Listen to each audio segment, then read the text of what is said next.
لائق صد احترام بزرگوں، عزیز ساتھیوں اور دوستوں، اللہ تبارک و تعالیٰ کا بے پناہ احسان اور کرم ہے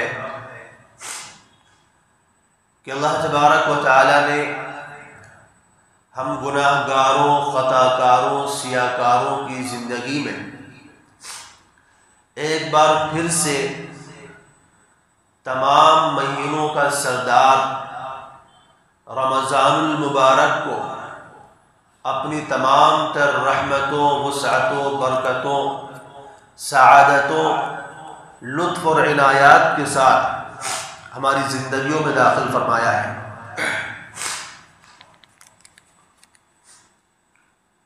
اللہ تبارک و تعالیٰ نے قرآن مجید میں سال کے 12 مہینوں میں سے صرف رمضان کا تذکرہ فرمایا ہے۔ اللہ تبارک و تعالیٰ نے سال کے 12 مہینے بنائے اور اسلامی کیلنڈر کے حساب سے رمضان المبارک 9واں مہینہ ہے، اور اسلامی جو مہینے ہیں ان کا اپنا نام اور ان کے ناموں کا اپنا کوئی نہ کوئی مطلب ضرور ہوتا ہے۔ چنانچہ سب سے پہلے ہمیں رمضان المبارک کے مہینے کا مطلب سمجھنا ہے کہ رمضان المبارک کا مہینہ رمضان کیوں کہا جاتا ہے۔ مفسرین فرماتے ہیں کہ رمضان المبارک، یہ جو رمضان کا لفظ ہے یہ اللہ تبارک و تعالیٰ کے ناموں میں سے ایک نام ہے، یعنی رمضان اللہ تعالیٰ کا نام ہے۔ جیسے رحمان اللہ کا نام ہوتا ہے، جیسے رحیم اللہ کا نام ہوتا ہے، اور اللہ تعالیٰ کے بہت سارے جو نام ہیں ان ناموں میں سے ایک نام رمضان بھی ہے۔ چنانچہ حدیثوں سے پتہ چلتا ہے کہ لا تقولوا جاء رمضان وذهب رمضان بل قولوا جاء الشهر رمضان، کہ فرمایا کہ یہ مت کہو کہ رمضان آیا، رمضان چلا گیا، بلکہ یہ کہا کرو کہ رمضان کا مہینہ آیا۔ فَإِنَّ رَمَضَانَ اسم من اسماء اللہ تعالی، کیونکہ رمضان اللہ کے ناموں میں سے ایک نام ہے، تو یہ کہا جائے گا کہ رمضان کا مہینہ آیا، یہ نہیں کہا جائے گا کہ رمضان آیا۔ اسی طرح ابو ہریرہ رضی اللہ تعالیٰ عنہ کی بھی ایک روایت میں آتا ہے کہ فرماتے کہ لا تقولوا رمضان فإن رمضان من اسماء اللہ تعالی ولكن قولوا شہر رمضان، کہ فرماتے کہ رمضان مت کہو کیونکہ رمضان اللہ کا نام ہے، ہاں یہ کہا کرو کہ رمضان کا مہینہ۔ چنانچہ قرآن مجید میں بھی اللہ تعالیٰ نے کیا فرمایا ہے؟ شہر رمضان الذی انزل فیہ القرآن، کہ رمضان کا مہینہ وہ مہینہ ہے جس میں قرآن نازل ہوا۔ تو اللہ تعالیٰ نے بھی رمضان کا لفظ استعمال نہیں فرمایا ہے، بلکہ شہر رمضان کا لفظ استعمال فرمایا ہے، جو اس بات کی طرف اشارہ کرتا ہے کہ ہمیں رمضان نہیں کہنا چاہیے بلکہ شہر رمضان یا رمضان کا مہینہ کہنا چاہیے، کہ رمضان کا مہینہ آ چکا ہے، رمضان کا مہینہ جانے والا ہے، رمضان کا مہینہ چل رہا ہے، یہ بولنا چاہیے۔ یہ نہیں کہنا چاہیے کہ رمضان آ گیا ہے، رمضان چل رہا ہے، رمضان جانے والا ہے، کیونکہ رمضان اللہ تعالیٰ کے ناموں میں سے ایک نام ہے۔ بہرحال ان روایتوں اور آیات سے پتہ کیا چلا کہ شہر رمضان کا مطلب ہے اللہ کا مہینہ۔ اب اس کو اللہ کا مہینہ کیوں کہا گیا ہے؟ کیا وجہ ہے کہ اس کو اللہ کا مہینہ قرار دیا گیا؟ تو فرماتے ہیں کہ اللہ کی عبادت تو پورے سال میں ہوتی ہے، لیکن رمضان میں اور غیر رمضان میں فرق یہ ہے کہ غیر رمضان میں جو اللہ کی عبادت ہوتی ہے وہ مخصوص اوقات میں ہوتی ہے. جیسے آپ روزانہ 5 وقت کی نمازیں پڑھتے ہیں تو مخصوص اوقات میں نمازیں پڑھی جاتی ہیں. آپ جانتے ہیں کہ ذی الحجہ کے مہینے میں حج ہوتا ہے لیکن مخصوص اوقات میں حج ہوتا ہے. آپ جانتے ہیں کہ نبی ذی الحجہ کو عرفات کے میدان میں پہنچنا ضروری ہے، وہ بھی ایک مخصوص وقت ہے. کوئی 8ویں ذی الحجہ کو جا کے عرفات میں گھوم آئے، 7ویں ذی الحجہ کو چلا جائے، یا نبی کو نہیں 10ویں کو جا رہا ہے 11ویں کو جا رہا ہے تو حج نہیں ہوگا. تو ذی الحجہ کے مہینے میں بھی حج ہوتا ہے لیکن مخصوص اوقات میں ہوتا ہے. محرم میں روزے رکھے جاتے ہیں لیکن مخصوص دن میں رکھے جاتے ہیں. شعبان کے بھی روزے ہیں، مخصوص دنوں کے روزے ہیں. شعبان کی عبادت ہے، مخصوص راتوں کی عبادت ہے. تو عبادت تو پورے سال میں ہوتی ہے، لیکن رمضان میں اور غیر رمضان میں فرق کیا ہے کہ غیر رمضان میں جو عبادت ہے وہ مخصوص دنوں میں، مخصوص اوقات میں، مخصوص گھڑیوں میں ہوتی ہے، جبکہ رمضان میں ایسا نہیں ہے. رمضان میں ہر وقت، ہر آن اور ہر لمحہ اللہ کی عبادت ہوتی ہے. نمازیں بھی پڑھی جاتی ہیں، روزے بھی رکھے جاتے ہیں، تراویح بھی پڑھی جاتی ہے، تلاوت بھی کی جاتی ہے، اور بھی صدقات، خیرات، ذکر، اذکار، تسبیح، تحلیل، یہ ایسے اعمال ہیں جو ہر وقت جاری رہتے ہیں. یہاں تک کہ انسان اگر روزہ رکھ کر کاروبار کے لیے جاتا ہے، تجارت کے لیے جاتا ہے، ملازمت کے لیے جاتا ہے، کھیتی کرنے کے لیے جاتا ہے، تب بھی اس کو ثواب ملتا ہے. روزے کا ثواب جاری رہتا ہے. تو رمضان ایسا مہینہ ہے کہ جس میں دن میں بھی عبادت ہے، رات میں بھی عبادت ہے، ہر آن میں، ہر لمحہ عبادت ہو رہی ہے. اس لیے اس کو اللہ کا مہینہ کہا گیا ہے. رمضان کا جو لفظ ہے اس کے بارے میں علماء مفسرین فرماتے ہیں کہ رمضان کا لفظ جو ہے یہ رمضہ سے نکلا ہے. قال الخلیل الرمضان من الرمضاء، کہ خلیل نحوی جو امام لغت ہے، امام نحو ہے، وہ فرماتے ہیں کہ رمضان کا لفظ یہ رمضہ سے نکلا ہے. اور رمضہ کس کو کہتے ہیں؟ وَهُوَ الْمَطَرُ يَأْتِي فِي الْخَرِيفِ، کہ رمضہ کہتے ہیں اس بارش کو جو موسم بہار میں آتی ہے. اور جب بارش آتی ہے تو کیا ہوتا ہے؟ ساری چیزیں دھل کر کے پاک اور صاف ہو جاتی ہیں. ساری چیزیں، پیڑ پودے ہو، گلی مکان ہو، محلات ہو، جھوپڑیاں ہو، سڑکیں ہوں، زمین ہو، یہاں تک کہ اگر اس کے نیچے انسان آ جائے، جانور آ جائے، تو بارش جب برستی ہے تو کیا کرتی ہے؟ ساری چیزوں کو پاک و صاف کر دیتی ہے. فرمایا سمی رمضان لأنه يغسل الابدان من الآثام غسلا ويطهر القلوب تطہیرا. فرمایا رمضان کو رمضان اس لیے کہا جاتا ہے کہ جب رمضان آتا ہے تو رحمتوں کی بارشیں ساتھ لاتا ہے، اور وہ رحمتوں کی بارشیں جسموں کو غلاظتوں سے، گندگیوں سے پاک و صاف کر دیتی ہیں. جسموں کے میل کچیل کو، جو گناہوں کا جو میل لگا ہوا ہے بدن پہ، ان بدن سے گناہوں کے میل کو صاف کر دیتی ہے. اور دلوں جو اندرونی بیماریاں ہیں، بغض، حسد، عناد، دشمنی، ان تمام بیماریوں سے دلوں کو بھی پاک و صاف کر دیتی ہے. تو اس لیے رمضان کو رمضان کہا جاتا ہے. یعنی ایک تو اس سے یہ کہ بدن کی پاکی حاصل ہو جاتی ہے کہ بدن گناہوں سے پاک ہو جاتا ہے،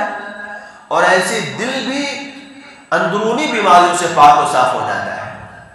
اور جب جسم گناہوں سے پاک و صاف ہو، دل اندرونی بیماریوں سے پاک و صاف ہو، تو کیا ہوتا ہے؟ پھر اللہ کی رحمت متوجہ ہوتی ہے، نیکیوں کی بہاریں آتی ہیں، نیکیوں کا موسم چلتا ہے، اور ہر طرف نیکیوں کی برسات ہوتی ہے. دوسرا قول یہ ہے، امام راغب اصفہانی فرماتے ہیں کہ انه الرمضان ماخوذ من الرمز وهو شدت وقع الحر یا وهو شدت وقع الشمس. فرمایا رمضان یہ رمز سے نکلا ہے، اور رمز کہتے ہیں سورج کی تپش کو، کہ جب سورج کی گرمی تیزی کے ساتھ اور اپنی فل گرمی کے ساتھ جب زمین پر پڑتی تو زمین گرم ہو جاتی ہے، اتنی گرم ہو جاتی کہ آدمی پاؤں رکھے تو پاؤں جلنا شروع ہو جاتے ہیں۔ تو فرمایا کہ رمضان یہ رمز سے نکلا ہے، اور رمز کہتے ہیں گرمی کی شدت کو، گرمی کی سختی کو، کہ گرمی کی سختی جس چیز کے اوپر پڑتی اس کو جلا کے ختم کر دیتی ہے۔ تو رمضان کو رمز سے اس لیے محفوظ بتایا گیا ہے کیونکہ انسان جب روزہ رکھتا ہے تو بھوک کی شدت کو برداشت کرتا ہے، پیاس کی تپش کو برداشت کرتا ہے، اور اس کی یہ تپش سینے کے اندر پہنچتی ہے جو انسان کو گناہوں سے پاک و صاف کر دیتی ہے، انسان کو گناہوں سے دھو کر کے انسان کے گناہوں کو جلا دیتی ہے، ختم کر دیتی ہے۔ اور اس کی تائید حدیثوں سے بھی ملتی ہے کہ بعض روایتوں سے پتہ چلتا ہے کہ رمضان کو رمضان اس لیے کہا جاتا ہے لأنہ رمز الاسم یا رمز الذنوب، یہ گناہوں کو دھونے والا، گناہوں کو جلانے والا ہے، گناہوں کو ختم کرنے والا ہے، اس لیے اس کو رمضان کہا جاتا ہے۔ رمضان کے لفظ میں 5 حروف پائے جاتے ہیں، را، میم، ضاد، الف اور نون۔ علماء فرماتے ہیں اپنا ایک اندازہ لگا کر کے کہ را سے مراد اللہ کی رحمت ہے، اور میم سے مراد اللہ کی مغفرت ہے، اور ضاد سے مراد جنت کی ضمانت ہے، اور الف سے مراد امان خداوندی ہے، اور نون سے مراد نور ہدایت ہے۔ گویا کہ جب ہم رمضان میں عبادتیں کریں گے، اللہ تبارک و تعالیٰ کو راضی کریں گے، اللہ تعالیٰ کے احکام کے مطابق عمل کریں گے، تو اللہ تبارک و تعالیٰ اس کے نتیجے میں ہمیں نور ہدایت سے بھی نوازے گا، اپنی رحمت سے بھی نوازے گا، مغفرت سے بھی نوازے گا، اور آخرت کے عذاب سے امان بھی عطا فرمائے گا، جنت کی ضمانت بھی عطا فرمائے گا۔ اور آپ جانتے ہیں کہ رمضان کے جو 5 لفظ ہیں، علماء فرماتے ہیں کہ رمضان کے ان 5 لفظوں کے حساب سے رمضان میں 5 عبادتیں ہیں۔ روزہ جو صرف رمضان میں فرض ہے، آپ جانتے ہیں کہ روزہ تو کبھی بھی رکھا جا سکتا ہے، لیکن جو فرض روزہ ہے وہ رمضان میں ہے۔ تراویح جو صرف رمضان میں پڑھی جاتی ہے، غیر رمضان میں نہیں پڑھی جاتی ہے۔ اعتکاف جو رمضان کے آخری عشرے میں ہوتا ہے، اور آخری عشرے ہی کا اعتکاف مسنون ہے، پورے سال آپ اعتکاف کریں گے تو وہ نفل اعتکاف ہوگا، سنت اعتکاف نہیں ہوگا۔ سنت اعتکاف کون سا ہے؟ رمضان کے آخر عشرے کا ہے۔ اور رمضان میں ایک عبادت ہے لیلۃ القدر، جو کہ رمضان کی آخری راتوں میں ہوتی ہے، یہ بھی پورے سال میں نہیں پائی جاتی۔ اور 5ویں عبادت جو اس میں ہوتی ہے وہ تلاوت قرآن، کہ رمضان المبارک میں قرآن مجید کی تلاوت کثرت سے کی جاتی ہے، اتنی زیادہ تلاوت کی جاتی ہے کہ دیگر مہینوں میں اتنی تلاوتیں نہیں کی جاتی، دیگر مہینوں میں اتنا زیادہ قرآن نہیں پڑھا جاتا، یہاں تک کہ ہم رمضان میں دیکھتے ہیں کہ جس کو قرآن نہیں پڑھنا آتا وہ بھی پڑھنے کی کوشش کرتا ہے۔ تو یہ 5 مخصوص عبادتیں ایسی ہیں جو صرف رمضان کے اندر پائی جاتی ہیں۔ یہ اللہ تبارک و تعالیٰ نے اس امت کو خصوصیت کے ساتھ اس مبارک مہینے میں عطا فرمائی ہے۔ بعض حدیث سے پتہ چلتا ہے کہ رسول اللہ صلی اللہ علیہ وسلم نے رمضان کو فرمایا ہے وَهُوَ الشَّهْرُ الصَّبْرُ، اور روایتوں سے پتہ چلتا ہے کہ الصائم والصابر، کہ رمضان صبر کا مہینہ ہے، اور روزے دار جو ہوتا ہے وہ صبر کرنے والا ہوتا ہے۔ رمضان کو صبر کا مہینہ کیوں کہا گیا؟ کیونکہ روزے دار صبر کرتا ہے۔ پیاس کی گرمی جب اس کو پیاس کی گرمی جب ستاتی ہے تو صبر کرتا ہے، جب بھوک کی شدت ستاتی ہے تو صبر کرتا ہے، جب کوئی اس کے ساتھ بدتمیزی کرتا ہے تو یہ صبر کرتا ہے، جب کوئی گالی گلوچ کرتا ہے یہ صبر کرتا ہے، جب نفسانی خواہشات گناہوں کی طرف لے کر جانا چاہتی ہیں، یہ صبر کرتا ہے۔ جب شیطان وسوسے دل میں ڈالتا ہے تو یہ صبر کرتا ہے۔ اس لیے رمضان کو صبر کا مہینہ کہا گیا ہے۔ حدیثوں سے پتہ چلتا ہے کہ رسول اللہ صلی اللہ علیہ وسلم نے فرمایا اذا کان یوم صوم احدکم، جب تم میں سے کسی کے روزے کا دن ہو، فلا یرفث ولا یسخب، تو نہ زبان سے بیہودہ باتیں نکالے، گالی گلوچ کرے، بد زبانی کرے، نہ ہی کوئی بیہودہ حرکت کرے، چیخ پکار، مار دہاڑ، چلانا، شور مچانا، ہنگامے کرنا، فرمایا ایسے کوئی کام نہ کرے۔ اور فَإِنْ قَاتَلَهُ أَوْ سَابَّهُ أَحَدٌ، خود سے تو کچھ نہ کرے، لیکن اگر کوئی اس کے ساتھ جھگڑا کرنا چاہے، لڑائی کرنا چاہے، گالی گلوچ کرنا چاہے، فَلْيَقُلْ إِنِّي امْرُؤٌ صَائِمٌ، تو اس کو کہہ دے کہ میں روزے سے ہوں، میں تیری گالی کا جواب نہیں دے سکتا، میں تیرے جھگڑے کا جواب نہیں دے سکتا، میں تیری بد زبانی کا جواب نہیں دے سکتا، میں تیری بدتمیزی کا جواب نہیں دے سکتا، میں تیری ان حرکتوں کا جواب دے کر کے اپنے آپ کو صابرین کی لسٹ سے نکالنا نہیں چاہتا ہے۔ تو فرمایا کہ رمضان میں چونکہ انسان کو صبر کرنا آتا ہے، انسان کو صبر کرنا سکھایا جاتا ہے، اس لیے رمضان کو شہر الصبر کہا گیا ہے کہ یہ صبر کا مہینہ ہے۔ اسی طرح فرمایا وَهُوَ الشَّهْرُ الْمُوَاسَاةِ، یہ غمخواری کا مہینہ ہے۔ مواسات کے معنی ہے غمخواری کرنا، کسی کے دکھ درد کو بانٹنا، کسی کے غم میں شریک ہونا، کسی کی پریشانی کو دور کرنا، کسی کی تکلیف کو، کسی کی دکھ کو بانٹ لینا، اس کو مواسات کہتے ہیں، غمخواری کہتے ہیں، ہمدردی کہا جاتا ہے۔ تو فرمایا رمضان کیا ہے؟ یہ شہر المواسات ہے، غمخواری کا مہینہ ہے، ہمدردی کا مہینہ ہے، انسان کو ہمدردی کرنا سکھایا جاتا ہے۔ اور اس ہمدردی کے بارے میں علامہ طیبی رحمۃ اللہ علیہ فرماتے ہیں کہ فیہ تنبیہ،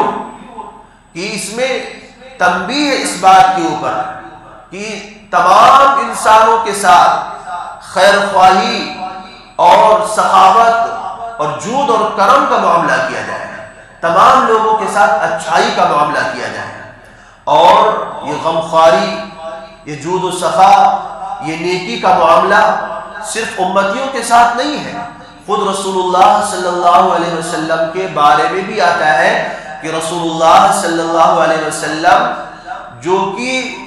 منبع ہے جود و سخا کا، جو کہ مرکز ہے غمخواری کا، ان سے بڑا غمخوار، ان سے بڑا دکھ درد رکھنے والا دنیا میں آج تک کوئی آیا نہیں، وہ بھی اس مہینے کے اندر اپنی غمخواری کا بڑھا دیا کرتے ہیں۔ چنانچہ روایتوں میں آتا ہے، حضرت عبداللہ بن عباس رضی اللہ عنہ کی روایت ہے، فرماتے ہیں کہ جب رمضان آتا تھا تو کان رسول اللہ صلی اللہ علیہ وسلم اطلق کل اسیر واعطى کل سائل، کہ جب رمضان کا مہینہ آتا تھا تو رسول اللہ صلی اللہ علیہ وسلم ہر قیدی کو آزاد کر دیتے تھے۔ جو انسان اپنے کسی جرم کی وجہ سے، کسی گناہ کی وجہ سے، کسی برائی کی وجہ سے قید میں پڑا ہوا ہوتا تھا، رمضان کی برکت سے رسول اللہ صلی اللہ علیہ وسلم اس کو قید سے آزاد کر دیتے تھے، اور کوئی بھی مانگنے آتا تھا تو اس کو محروم نہیں کرتے تھے۔ نبی صلی اللہ علیہ وسلم تو ویسے بھی جود و سخا کا چشمہ ہے کہ رسول اللہ صلی اللہ علیہ وسلم کبھی بھی کسی کو نہ نہیں کرتے تھے، لیکن حدیث میں آتا ہے کان اجود ما یکون فی رمضان حین یلقاہ جبرائیل، فرمایا رسول اللہ صلی اللہ علیہ وسلم جب جبرائیل علیہ السلام آ کر کے نبی صلی اللہ علیہ وسلم سے ملاقات کرتے، وکان یلقاہ فی کل لیلۃ من رمضان فیدارسہ القرآن فلرسول اللہ صلی اللہ علیہ وسلم اجود بالخیر من الریح المرسلہ، فرمایا جب فرشتوں کے سردار جبرائیل امین علیہ السلام تمام مخلوقات کے سردار محمد صلی اللہ علیہ وسلم سے آ کر کے ملاقات کرتے تھے، آپ سے آ کر کے ملتے تھے اور آپ کو قرآن سناتے تھے، آپ کا قرآن سنتے تھے، تو رسول اللہ صلی اللہ علیہ وسلم کی سخاوت، آپ کا جود و کرم، آپ کی عنایات اور بخشش تیز آندھیوں سے بھی زیادہ تیز ہو جایا کرتی تھی۔ یعنی رسول اللہ صلی اللہ علیہ وسلم امتیوں کو جہاں ترغیب دے رہے کہ اس مہینے میں زیادہ سے زیادہ لوگوں کی غمخواری کی جائے، ہمدردی کی جائے، لوگوں کے ساتھ بھلائی کا معاملہ کیا جائے، تو خود آپ کا حال کیا تھا کہ آپ تیز آندھی سے بھی زیادہ تیز سخاوت کرنے لگ جاتے تھے، لوگوں کو عطا کرنے لگ جاتے تھے، لوگوں کو دینے لگ جاتے تھے۔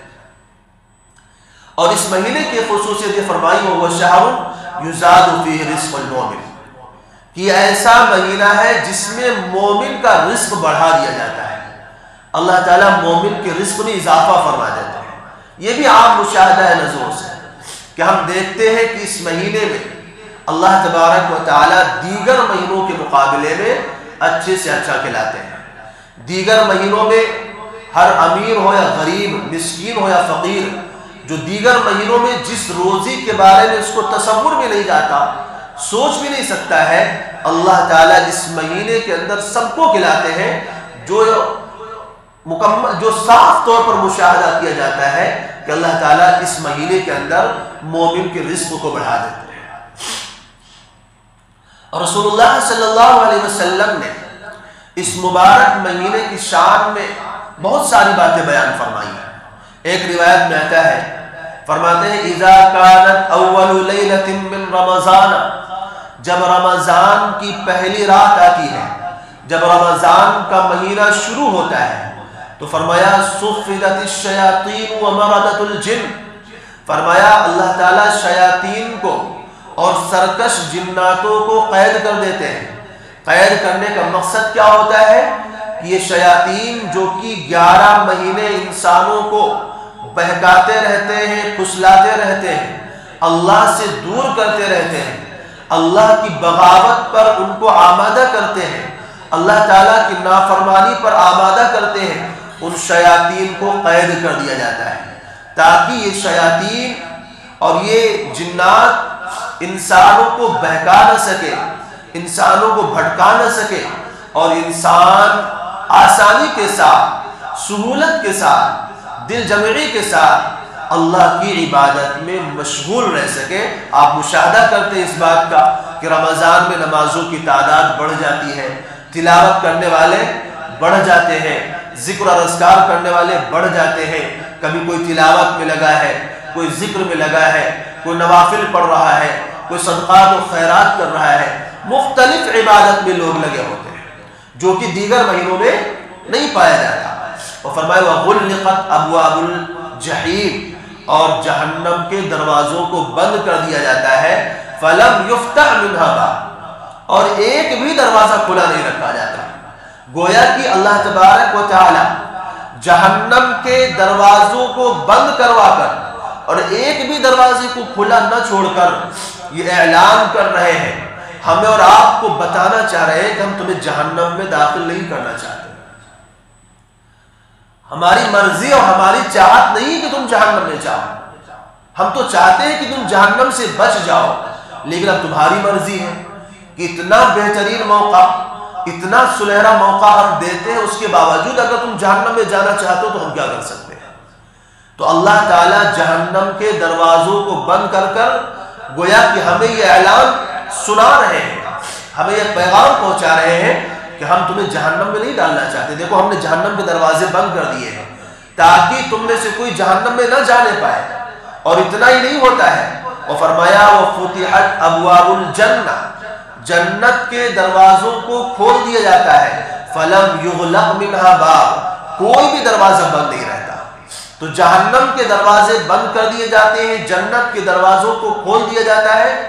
مقصد کیا ہے؟ مقصد بتلانے کا یہ ہے کہ اے اللہ کے بندو آؤ، جنت کی طرف آؤ، جنت کے دروازے ہم نے کھول دیے ہیں، جہنم کی طرف مت جاؤ، جہنم کے دروازے ہم نے بند کر دیے ہیں۔ لہٰذا عبادت کر کے، روزہ رکھ کے، تراویح پڑھ کے، تلاوت کر کے، ذکر اور اذکار کر کے، تسبیح اور تحلیل کر کے، صدقہ خیرات کر کے، غمخواری کر کے، لوگوں کی دکھ درد کو بانٹ کر کے، لوگوں کی تکلیفوں کو محسوس کر کے اللہ کی جنت کے مستحق بن جاؤ، جہنم سے بچ جاؤ۔ اور اتنا ہی نہیں، فرمایا اور اللہ کی طرف سے ایک اعلان کرنے والا اعلان کرتا ہے، وَيُنَادِي مُنَادٍ یا باغی الخیر اقبل، اے خیر کے چاہنے والے آگے بڑھ۔ فرشتہ آ کر کے لوگوں کو پکارتا ہے کہ غفلت میں مت رہو، نیکی میں آگے بڑھو، ذکر اور اذکار میں لگے رہو، تلاوت میں لگے رہو، صدقات خیرات میں لگے رہو، نوافل پڑھو، روزے رکھو، تراویح پڑھو، ہر خیر کے کاموں میں آگے بڑھتے رہو۔ جتنے بھی نیکی کے کام ہیں، جتنے بھی بھلائی کے کام ہیں، جتنے بھی اچھائی کے کام ہیں، ہر کام میں تم آگے بڑھتے رہو۔ وَيَا بَاغِيَ الشَّرِّ اقصر، اور اے برائی کے چاہنے والے تو اپنے آپ کو پیچھے کر لے۔ یعنی یہ اعلان کرتا ہے فرشتہ کہ اے گناہوں میں لت پت رہنے والے، اے خطاؤں میں لتڑنے والے، اے پورا سال گناہوں کی زندگی بسر کرنے والے، اب ہمت ہار جا، اب گناہوں کی طرف مت جا، اس مہینے کی قدر کر لے، اس مہینے کی گھڑیوں کی قدر کر لے، اس مہینے کی ساعتوں کی قدر کر لے، اور تو جانتا نہیں کتنا قیمتی مہینہ چل رہا ہے، لہذا اس مہینے میں برائی کی طرف مت جاؤ، اس مہینے کے اندر برائی کی طرف قدم مت بڑھاؤ۔ فرشتہ آ کر کے باقاعدہ یہ اعلان کرتا ہے۔ اور وَلِلَّهِ عُتَقَاءُ مِنَ النَّارِ، اللہ تعالیٰ جہنم سے ہر دن اور رات میں قیدیوں کو آزاد فرماتے ہیں۔ بعض روایتوں سے پتہ چلتا ہے کہ اللہ تبارک و تعالیٰ افطار کے وقت 1000 قیدیوں کو، اور دوسری روایتوں سے پتہ چلتا ہے کہ اللہ تعالیٰ رمضان المبارک کی ہر رات میں 6 لاکھ قیدیوں کو 600,000 حدیث کے اندر الفاظ آئے، 6 لاکھ قیدیوں کو جہنم سے روزانہ آزاد فرماتے ہیں۔ وَذَلِكَ كُلُّ لَيْلَةٍ، فرمایا یہ ایک رات کی بات نہیں ہے،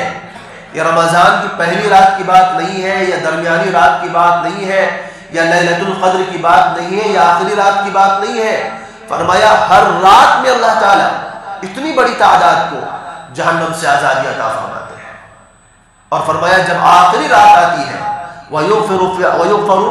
فِي آخِرِ لَيْلَةٍ مِّن رَمَضَانَ، جب آخری رات آتی ہے تو اللہ تبارک و تعالیٰ پوری امت کی مغفرت فرما دیتے ہیں، پوری امت کی اللہ تعالیٰ کی طرف سے مغفرت کا اعلان ہو جاتا ہے۔ صحابہ نے پوچھا اَهِيَ لَيْلَةُ الْقَدْرِ یا رسول اللہ، اے اللہ جس رات میں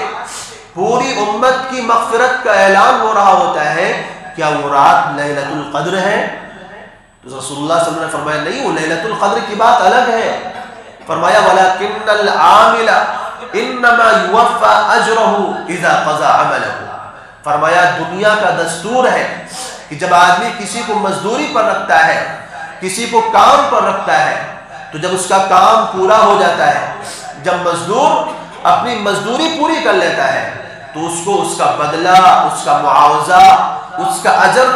دے دیا جاتا ہے۔ فرمایا اللہ تعالیٰ نے بندوں کے ذمے رمضان میں کچھ کام لگائے تھے، دن میں روزہ رکھنا، رات کو تراویح پڑھنا، قرآن کی تلاوت کرنا، صدقہ خیرات کرنا،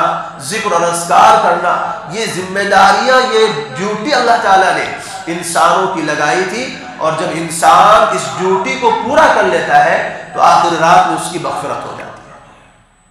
پوری امت کی اللہ تعالیٰ مغفرت فرما دیتا ہے۔ تو اس روایت کے اندر کتنی بڑی بشارت ہے اور کتنی بڑی امت کے لیے خوشخبریاں ہیں کہ اللہ تبارک و تعالیٰ نے اس امت کے بخشنے کے لیے کیسے کیسے انتظامات فرمائے کہ جنت کے دروازوں کو کھلوا دیا، جہنم کے دروازوں کو بند کروا دیا، فرشتوں کی ڈیوٹی لگا دی کہ جا کر کے اعلان کرو